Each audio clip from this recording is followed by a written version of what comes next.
adventure, and more adventures than I would want for sure, but she knew how to, God helped her through many, many circumstances, obviously, and I'm sure we don't know half of them.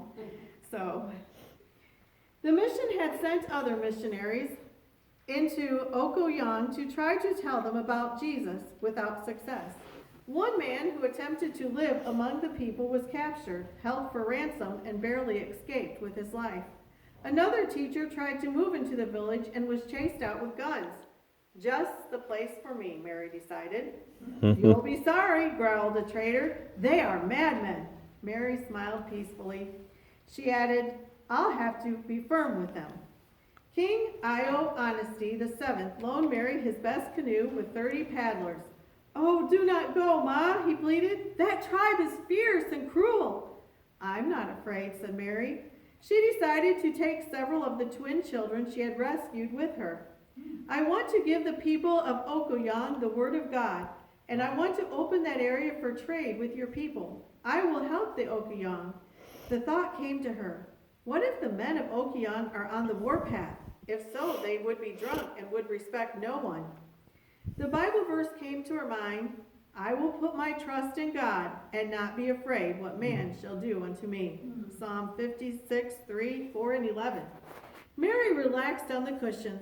She knew she was not alone. God was with her.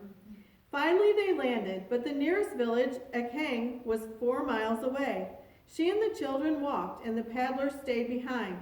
Mary was a little nervous, not knowing what to expect. She could be walking into a trap. Chief Edom was at home, not drunk, and not on the warpath. You are welcome, Ma, he said, actually bowing.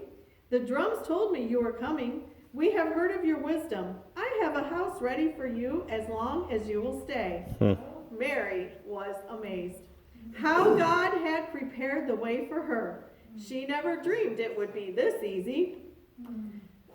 The same day, Chief Edom gathered all his people together, and Mary told them of God's salvation. She explained that God's forgiveness is a free gift for all. She told them how God would change their lives, take away fear, and make them happy if they would believe his son Jesus had died and risen again to save them from sin. She met Chief Edom's sister, Ma Emmy, and the two women became great friends. Many times Ma Emmy secretly helped Mary rescue slaves at the risk of her own life. When Ma Emmy heard of twins born or of a tribal war brewing, she would send a runner to hand Mary an empty medicine bottle. Ma Emmy needs medicine, the runner would say, but Mary understood it was a signal, and off she would run to prevent trouble. Mary returned to the mission base to make plans permanently to the Okoyong. Her heart was singing. She packed everything she owned, and once again, King Io Honesty loaned her his canoe. This time, Mary started out of Okoyong land, not planning to return. It was night when she beached the canoe at the same spot as before, and still there was the 4-mile hike to Akang.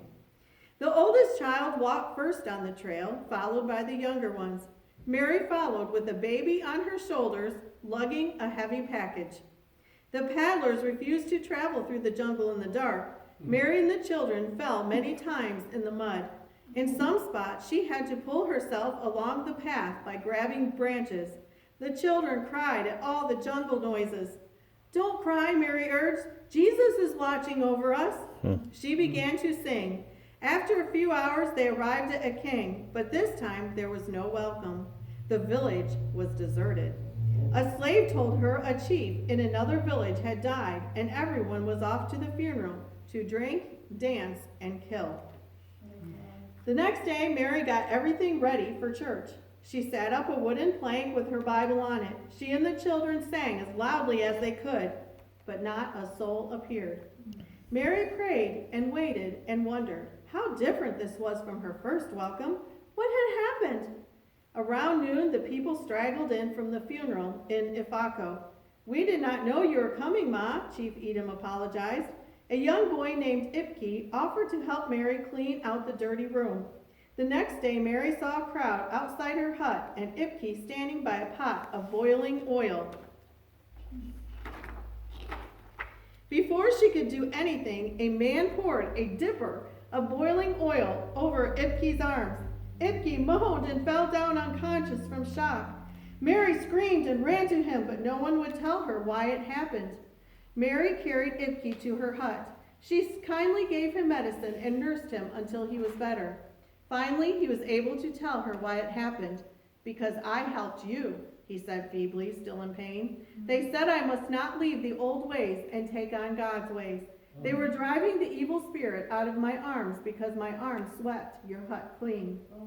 Oh God, Mary prayed, kneeling beside him, heal Ibki and help the people to change their old heathen ways. One day, some runners came to a king.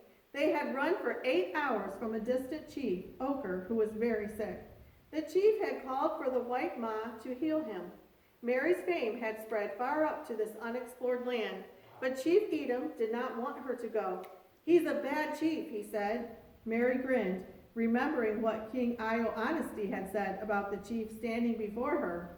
It is very dangerous, continued Chief Edom. If you treat the chief and he dies, you will be one of the bodies thrown into the grave.